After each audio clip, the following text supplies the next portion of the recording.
On arrive à la fin de l'année, il est grand temps de faire un résumé de toutes les vidéos précédentes que j'ai pas fait en fait mon gars, parce que c'est la première, donc on commence directement par un top. Voici le top 5 de mon année 2013. Parce qu'en fait j'ai pas 2013 doigts, j'en avais 5, je me suis dit peut-être tu peux multiplier, ça m'arrange parce que je vais pas me faire pousser des doigts. J'ai pas de doigtier. En numéro 5, on retrouve l'album de Biffy Clyro. Mais cet album a des cheveux. Oh, ils sont doux. Ils sont là avec Myrlène.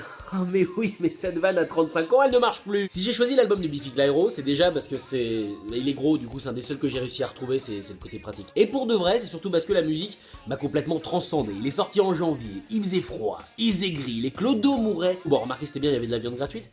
Mais voilà, c'était un petit peu morose, et cet album-là, vraiment, c'est un concentré de bonheur, et on peut le manger. Je suis heureuse. C'est un double album, et en général, quand on parle de double album, on parle d'une chose chiante, lourde, dont on n'en peut plus. Oui, je sais, ça ressemble à Christiane de la Comptable. Sauf que là, l'avantage de double album, c'est que chaque chanson peut être écoutée indépendamment des autres, on s'en fout complètement, c'est juste des tubes. Parce qu'en 20 chansons, il nous fait passer par tous les panels d'émotions du monde. C'est-à-dire qu'on a les chansons burnées qui nous font péter un câble, aux chansons plus délicates, qui nous font prendre conscience que nous ne sommes que des êtres humains faits de chair et d'eau et que quand il pleut, nous sommes tous mouillés. Ça aurait pu devenir mon album de l'année si ça s'était arrêté en janvier, mais une année d'un mois, ça aurait pas été terrible. Plein de gens n'auraient pas fêté leur anniversaire, il y aurait eu des révolutions en disant moi aussi j'ai le droit de vieillir, j'ai le droit à mon cadeau. Bref, heureusement que l'année a continué, mais en tout cas, bel album de Biffy Clyro. Surtout, ça leur a permis d'être numéro 1 en Angleterre, de battre Adele, de battre Coldplay, de battre Muse, de battre U2, et ça fait du bien, surtout pour U2. Mon quatrième album préféré de cette année est l'album d'une personne dont on ne sait absolument pas prononcer le nom par rapport à l'orthographe. Non, parce que K plus A, ça fait K. N plus Y plus E, ça fait nier, on est tous d'accord. Alors pourquoi K plus A plus N plus Y plus E, ça fait Kenny? Ah là tu comprends pas, cet homme encule l'alphabet. L'album s'appelle Yeezus, et comme vous pouvez le voir, c'est la pochette la plus... Je l'ai pas piraté cet album, je l'ai vraiment acheté. Voilà, c'est une pochette épurée, donc qui ira très bien avec des saucisses. Ce qui est dingue avec Kanye West, je dirais Kanye, j'en ai rien à branler, c'est que ça doit être le plus gros connard mégalomaniaque. Je pense que le mec, il se branle sur une photo de lui en train de se branler, vous voyez, double jeu de miroir. Et bah au final, il a peut-être raison. C'est-à-dire que bon, l'album s'appelle Yeezus, il parle du fait qu'il est le fils de Dieu. L'album est fait d'or, cet album est fait avec le sang du Christ. Ou ah non, c'est le néon, je suis con. Mais il arrive quand même, comme d'habitude, à être en avance. On a un son qu'on n'a jamais vu sur un album de hip-hop. Bon, en même temps, il s'est entouré des meilleurs, puisque dedans, on retrouve les mecs de Daft Punk. Non, je vais pas dire leur nom, parce qu'on comprend rien, il y a 19 particules dedans. En fait, on est au-delà du hip-hop, on est vraiment au-delà du rock, on est au-delà des catégories. Cet homme, si vous voulez, c'est un peu le Benetton de la musique. Il a réussi à rassembler absolument tous les styles en un album. Et il y a des morceaux hallucinants comme ce Black Skinhead, où on est un petit peu dans le Depeche Mode, dans le Marilyn Manson, et également dans le Kanye West. Ça fait une partouze bien dégueulasse quand on y pense.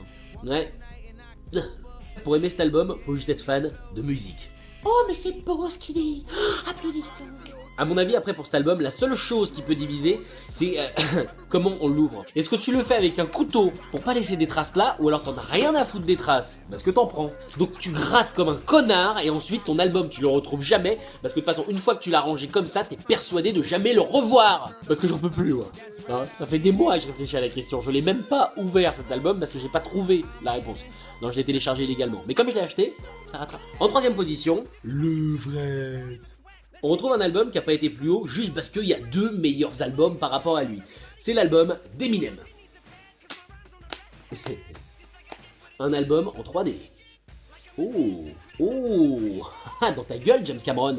Je vais pas vous mentir, Eminem ça fait partie des artistes avec lesquels j'ai grandi, et il se trouve que je suis un peu plus vieux qu'avant, ce qui fait que maintenant quand on m'annonce un nouvel album d'Eminem, bah je suis plus la petite pucelle affamée de musique que j'étais il y a 5 ans. Oh mon dieu, un nouvel album d'Eminem! Bref, j'ai réagi de façon tout à fait décente.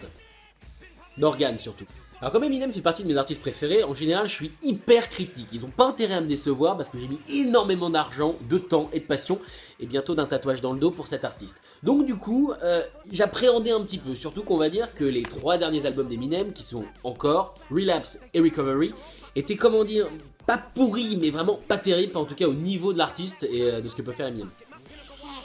Du coup là Eminem, il avait pas intérêt à se rater, surtout que le titre de l'album c'est The Marshall Matter LP2, ça veut dire que c'est la suite directe, mais pas vraiment directe parce qu'il a fait d'autres trucs avant, de Marshall Matter LP1, qui était le meilleur album de l'histoire d'Eminem. Alors pour le coup, on va dire que c'est un 2 comme au cinéma, c'est-à-dire que c'est bien, mais c'est pas à la hauteur du premier. Regarde Jurassic Park 1, tu t'éclates, Jurassic Park 2, bon tu te dis qu'il y a une raison pourquoi les dinosaures sont morts. Le vrai bon point de cet album, c'est qu'on trouve notre Eminem, celui qu'on a toujours connu. Là, il est blond, ce qui est plutôt une bonne chose. Et surtout, on trouve des chansons avec son flow mitraillette, comme dans Rap God, où je crois qu'il fait genre 115 mots en 16 secondes, ce qui ne sert absolument à rien dans une conversation. C'est sympa, hein, mais remarque, c'est compacté, mais j'ai pas compris. Et aussi des morceaux hyper catchy avec une bonne guitare, produit par Rick Rubin et Dr. Dre sur des morceaux comme Berserk ou encore Survival. Après, le vrai truc qu'on peut lui reprocher, c'est d'avoir une espèce de recette, c'est-à-dire qu'à chaque fois qu'il y a un invité, l'invité va faire un seul truc, à savoir le refrain, et la chanson va forcément commencer par le refrain, un couplet, un refrain, un couplet, un refrain, le même refrain mais fait sans instrument, juste quasiment a cappella avec une petite guitare derrière, et ensuite encore le refrain façon punchy et fin du morceau. C'est notamment ce qui arrive avec Rihanna. Je suis la pupute en chef. Donc cette chanson avec Rihanna qui s'appelle The Monster est le gros point faible de l'album, c'est une merde. C'est un tube qui se retient parfaitement, qui reste dans la tête des années, mais c'est une merde sur le plan musical qui ne sert absolument à rien, et il y en a une autre. Elle s'appelle Headlights, et au final, si tu prends The Monster et Headlights et que tu les enlèves, on a le 3e meilleur album de la carrière d'Eminem. Numéro 2 de ce classement, et je pense que comme la plupart des rock critiques, je vais être très original, c'est Reflector d'Arcade Fire. Non, je déconne, cet album est une merde. Ben, je vois pas comment tu peux dire ça, je veux dire, c'est assez incroyable, je veux dire, comment c'est fait. On a des chansons de 7 minutes, ça veut dire qu'ils enculent les formats radio, les mecs n'ont peur de rien. Déjà, ils sont canadiens, c'est chaud, et ils enculent les formats radio. Puis ça a été produit par James Murphy, le mec de LCD Sound System.